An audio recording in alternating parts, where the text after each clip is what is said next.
Hi guys, be the bull welcomes you again. Yes, corona Mahakal के दो superhit stock के बारे में बात करने वाले हैं। क्या हो गया है अब उन स्टॉक्स को, या फिर अगर हमें क्या नहीं करना चाहिए। बहुत सारी चीज़ें सीखने वाले हैं, देखने वाले हैं। उससे पहले please do like share subscribe my channel.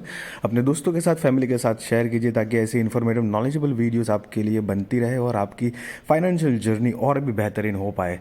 Friends, मैं बताना चाहूँगा, एक एक पैरामीटर जो है वो बिल्कुल ध्यान से देखना गाइज, हाँ, क्योंकि बाद में फिर वो मौका आपसे चूक ना जाए, छूट ना जाए। देखो, 2013 में ये जो स्टॉक, पहला जो स्टॉक की बात करें उसमें 2013 में ना 1000 करोड़ की सेल्स थी, जो अभी ट्रेलिंग 12 मंथ्स की जो हो चुकी है 2456 करोड़ के आसपास।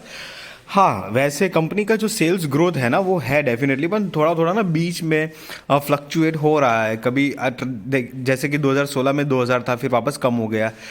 नेट प्रॉफिट की बात करेंगे तो नेट प्रॉफिट भी कंपनी का देखेंगे तो 2013 में 503 करोड़ था, जो अभी 613 करोड़ है। तो उस हिसाब से डेफिनेटली कंपनी के नेट प्रॉफिट में भी ग्रोथ तो है, 100% ग्रोथ है। लेकिन फ्लक्चुएशन देखिए, 2013 से पिछले ये 8 9 10 साल में 503, फिर 221, 70, 305, 337, 360, 429, 509, फिर वापस 500 के अंदर।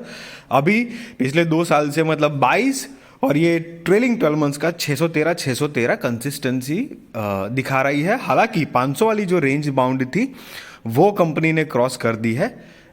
फोकस करना, हाँ, ध्यान रखना ये फ्लक्चुएशन को।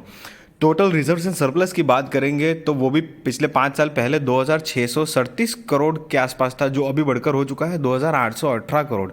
ओके, 5 साल के हिसाब से करीब करीब 150-200 करोड़ की बढ़त है। लेकिन 5 साल का वेरिएशन देखिए, ट्रेलिंग 12 मंथ्स का 2818, फिर उसके एक साल पहले का 2347, फिर 3349।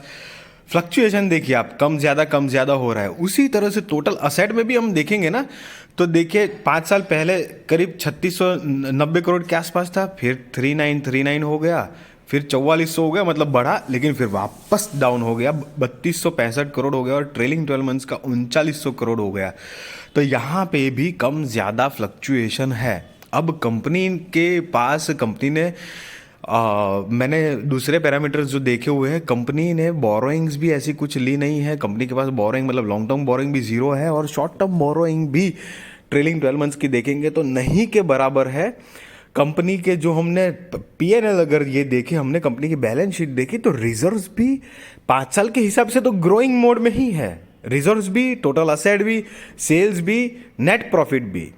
बट अगर हम लॉन्ग टर्म जर्नी के हिसाब से देखेंगे तो आप देखिए, ये जो पहले जिस स्टॉक के हमने पैरामीटर्स देखे, फाइजर की देखिए हमने स्टॉक की पैरामीटर्स, तो फाइजर में 1999 से अगर चार्ट देखेंगे हम, तो अभी तक कंपनी ने 940% के आसपास की ग्रोथ दी है, रिटर्न्स दी है अपने निवेशकों को। और बीच बीच में देखिए ये जिगजैग जिगजैग जितना हो रहा है वो एकदम फ्लक्चुएटिंग मैनर है। और ये फ्लक्चुएटिंग, ये जो अप डाउन हो रहा है, करेक्शन वो सीधा स्ट्रेट दिखा रहा है कि 20-30% का करेक्शन तो कहीं नहीं गया है, मतलब एकदम आपको मान के चलना है। ये कंपनी की बात करें तो फाइजर एक एमएनसी कंपनी है, बहुत प्रॉफिटेबल कंपनी है, और कंपनी ने हालांकि रिटर्न तो दिया हुआ ही है। बट पहली बात यहाँ पर दोस्तों, एक कंपनी का ना, कंपनी का शेयर का एक नेचर होता है। कंपनी के शेयर क्या नेचर है कि वो बहुत ही स्लो प्रोग्रेसिव है। पहली बात, भले ही प्रॉफिटेबल है। सेकंड थिंग, तो ऐसी कंपनीज में जब आप निवेश करें तो हमेशा याद रखें कि एक सेफ जोन तो है, सेफ जोन है, लेकिन फ्लक्चुएशन भी बहुत है, मतलब तो वो थोड़ी एक मेंटल प्रिपरेशन के साथ करना है। और दूसरा कि एक साथ का अमाउंट, मतलब बड़ा अमाउंट नहीं लगा देना है, क्योंकि बड़ा अमाउंट लगाओगे ना तो इससे मुझे ऐसा लगता है बहुत सारे दूसरे बेटर शेयर भी है। रिटर्न के मामले में ये कंपनी में कोई कमी नहीं है, प्रॉफिटेबल है, एमएनसी कंपनी है इनफैक्ट। और कोरोना काल में एकदम टॉप की ये दो कंपनी, मतलब most some of the most booming companies या शेयर कह लो उस टाइम पे, उनमें से एक है। तो ये पैरामीटर्स हमेशा ध्यान रखने। और जैसे कि हमने देखा कि कंपनी के पीएनएल में जो फ्लक्चुएशन थी, नेट प्रॉफिट कभी भी कम नहीं हुआ है, मतलब माइनस में नहीं गया है, लॉस में नहीं है कंपनी, लेकिन प्रॉफिट की जो कंसिस्टेंसी ग्रोथ होनी चाहिए वो नहीं मिली है हमें। इसकी वजह से शेयर के चार्ट पैटर्न में भी वो हमको डिफरेंस देखने को मिला है, उस वो बिहेवियर जो है वो भी हमको यहाँ पर देखने को मिला है। राइट गाइस, तो सेम अगर एस्ट्राजेनेका की बात करें तो एस्ट्राजेनेका ये दो कंपनी जो है वो कोविशील्ड या कोविड की रिलेटेड की दवाई बनाने के टाइम पे, उस टाइम पे बहुत बूम पे थी ये दोनों कंपनी। और आप देख सकते हैं 2020 के बाद कंपनी ने एक साल सवा साल में जो ताबड़तोड़ पैसे बना के दिए थे इन्वेस्टर्स के। बट द थिंग इज कि नेचर देखिए आप, यहाँ पर मैंने ना ब्लॉक करके एक चार्ट दिखाया है 7 दिसंबर 2012 से ये 9 दिसंबर 2022 का, मतलब करीब टोटल 10 साल में कंपनी ने सिर्फ 129% का रिटर्न दिया हुआ है गाइज। और ये कंपनी की बैलेंस शीट भी मैंने देखी हुई है। कंपनी के ऊपर long term short term borrowing का भी ऐसा कोई कर्जा या कुछ खास ऐसा बोल नहीं सकते कि भाई कुछ कर्जा है। डेट फ्री कंपनी ही है, कंपनी की प्रॉफिटेबल भी है, कंपनी बिजनेस भी रेगुलर ग्रोथ पे रन कर रही है। सब कुछ पैरामीटर्स जो होते हैं ना, एक पैरामीटर्स की बात करें तो कंपनी डिसेंट लेवल पे है। But the point is you have to understand the nature of the share, nature of the company's profitability, और उसी के हिसाब से हमको इन्वेस्टमेंट करनी चाहिए। एक साथ अगर बड़े पैसे लगा दिए अगर ऐसे कंपनी में, तो आपके पैसे थोड़े ब्लॉक होने के चांसेस है, फंस भी सकते हैं, फंस नहीं सकते मतलब रिटर्न के मामले में मुझे ऐसा लगता है कि इससे कहीं गुना मतलब बेटर दूसरी कंपनीज है। डेफिनेटली इसमें भी कुछ तो आपको रिटर्न मिल ही रहा है, खराब कंपनीज नहीं है, बट ये सारे कुछ पॉइंट्स है। और आपने देखा कि लास्ट ये जो फाइजर में हमने देखा कि उसके प्रॉफिट में कितनी ज़्यादा फ्लक्चुएशन थी। तो ये फ्लक्चुएशन जो है ना, ये फ्लक्चुएशन की वजह से आपने देखा कि शेयर की प्राइस भी बढ़ती भी है, कम भी हो जाती है, बढ़ती भी है, कम भी हो जाती है। और एट दी एंड जो उसका रवैया है वो हमको एक्चुअल जिस तरह से ग्रोथ शेयर हमारे इन्वेस्टमेंट की जो ग्रोथ है वो हमें नहीं मिल पा रही थी या नहीं मिल पाती है।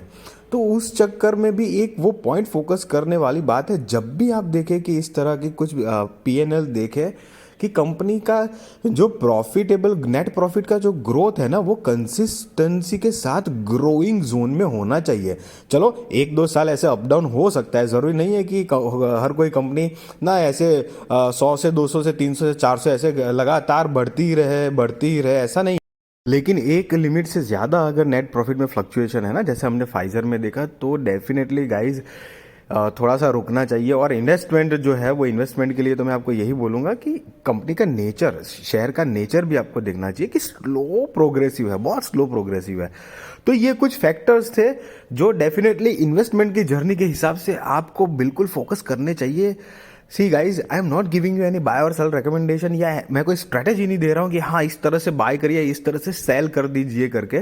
वो आपने डेफिनेटली अपने रिसर्च रिस्क और फाइनेंशियल एडवाइजर को पूछ कर ही करना है। बट आई होप कि इस तरह की इंफॉर्मेशन और नॉलेज जो है वो आपको इन्वेस्टमेंट में क्या क्या चीज़ देखनी है, क्या नहीं देखना है, किससे क्या फ़र्क पड़ता है, क्या नहीं पड़ता है, इसका एक अंदाज़ा आके आपको आपकी इन्वेस्टमेंट की जर्नी को बेहतरीन, खूबसूरत और मतलब कॉन्फिडेंट हो पाए और अवेयर कर पाए। ये मेरी मोटो है। वीडियो अच्छी लगी तो प्लीज़ लाइक करिए, शेयर करिए और अपने दोस्तों को भी सब्सक्राइब करने को करिए। Thank you.